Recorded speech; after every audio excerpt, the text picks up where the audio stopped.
roadmap that. But I think you're talking about just fucking come in. You've not got all the time in the world. Yep. You got to be good. You're spending cash that you've saved up. Totally. The material conditions are complicated.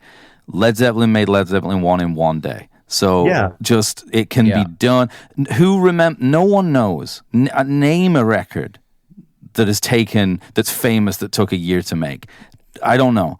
Chinese Democracy or something.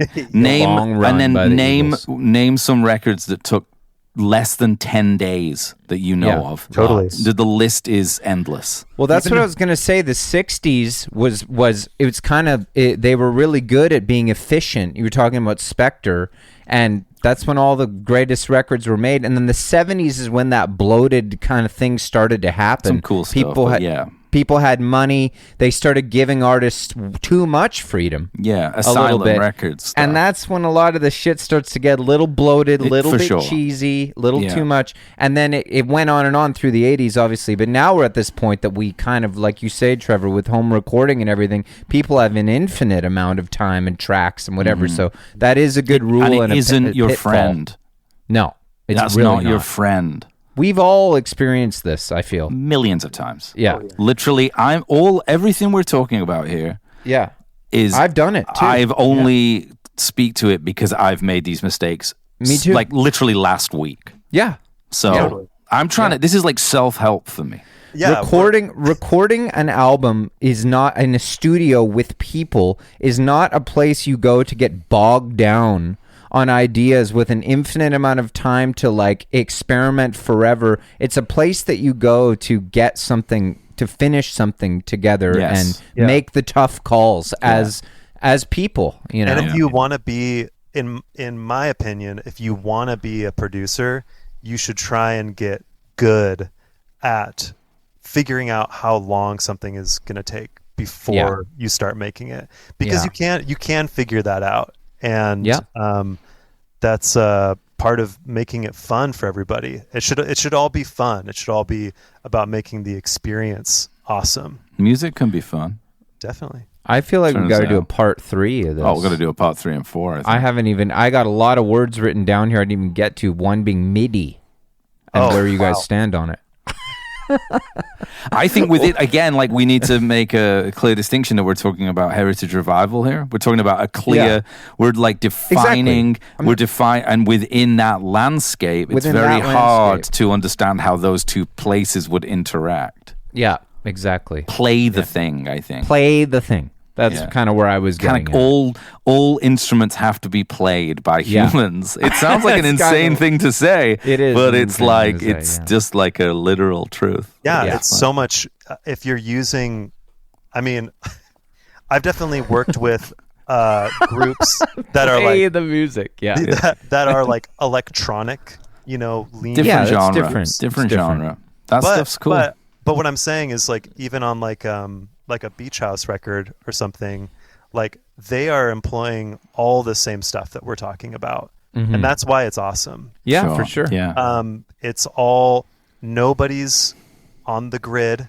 Nobody's stressing about that. It's all being played. Everybody's really good. There's no hacks, There's no like, I'm using this thing in the computer to make this easy for myself. And tweaking.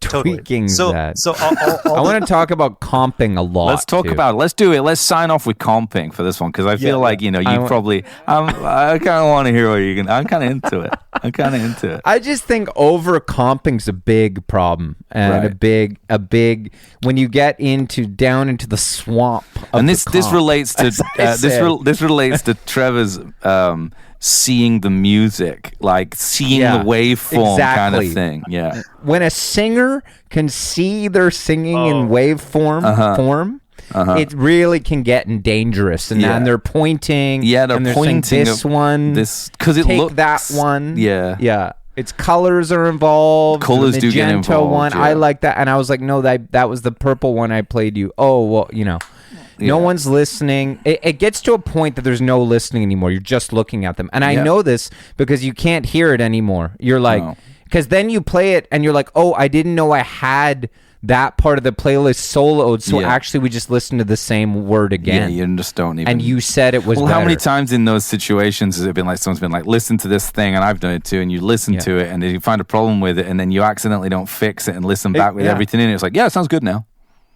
Exactly. It's like we definitely weren't. Like no one's even, we're just looking at stuff. So I don't know how to phrase this in the manifesto, but there's got to be some kind of cap on comping or something. I mean, I don't think that, it doesn't, the comping thing is maybe not so, it's, again, this is like, I think a lot of mindsets. It's maybe, it's very philosophical. Yeah, it's not like a rule, It's a mindset, but like. Just know if you're overcomping. Be wary of it. No, I would say it's the same thing as auto-tune. If you're overcomping, it's going to sound bad.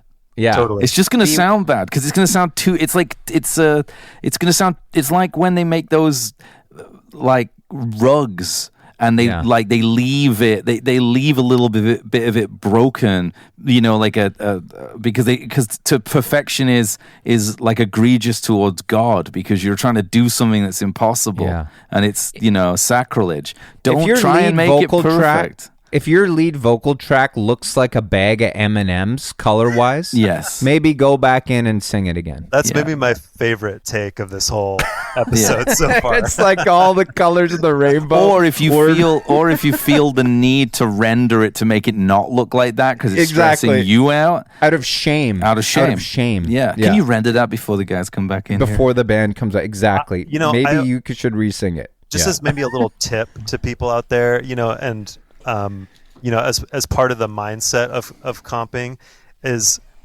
just try and do it really fast with nobody else in the room. Yeah. Ideally, because there should be a certain amount of trust between you and whoever is singing. For sure. Like just do your diligence, take notes as you're doing it, and do it fast, do it intuitively, and I've got another one. I got a good one. Mm-hmm. Yeah. If you're the engineer or the producer or any of those roles, don't fucking ever talk about the gear you're using unless asked. Because I can't imagine Mick Jagger walking into, and if you're a musician, similarly, don't say, what kind of preamp am I singing into? Because I can't even imagine a situation where Mick Jagger or someone was walking in being like, oh, my vocals don't sound good because I'm not on my 1073. He doesn't know what a preamp is. I bet he still does not know what a preamp is. Or he does, but he doesn't care. No. He doesn't care. Here's one maybe. He doesn't know what it is. He doesn't know you need that to work a microphone. No way. No way. I would say no microphone shootouts when somebody is there. Right? If something sounds choice, bad, too much choice. Like, choice is your enemy. Choice. Choice is your enemy. Part of this manifesto. Infinite possibilities, dude. Infinity music is infinity music. You don't want to be Collier. If something sounds wrong, sure. Change the mic. Totally. But just try and just go with it. You know? And, you should know your stuff enough to know that it's you're using something that's going to be okay. I'll finish off with comping too. Yeah, let's get drummers are not allowed to comp. Period. Yeah. You can't comp fills. No. You're not allowed to comp fills. You're not allowed to comp fills. Sorry. No. You played that. That's the fill. That's the fill. You're done. You're not taking a fill from another part of the song or another take and putting it in there. You're not taking a fill that sounds marginally better but is off time and being like, well, you can just kind of nudge it, right? Yeah. No. Nudging. Nudging is kind of a compish. Gray area. Okay. Great. Interesting. Maybe a little bit, I think you just have to look at the things that were capable of being done in the era that we're working in, with respect to the fact that we're not in it, obviously. Yeah. But, it's a two-way relationship that we have with computers. It works both ways. The efficiency that they create is amazing, but it looks back at us and gives us 2,000 tracks and unlimited tape emulations and all this kind of stuff, and it works, But I think you have to look at every now and then, just check yourself and be like, this nudge could happen, but in a studio, this would have taken a little bit of time. They'd have got the tape machine out. They'd have had to do it like that. You can do it,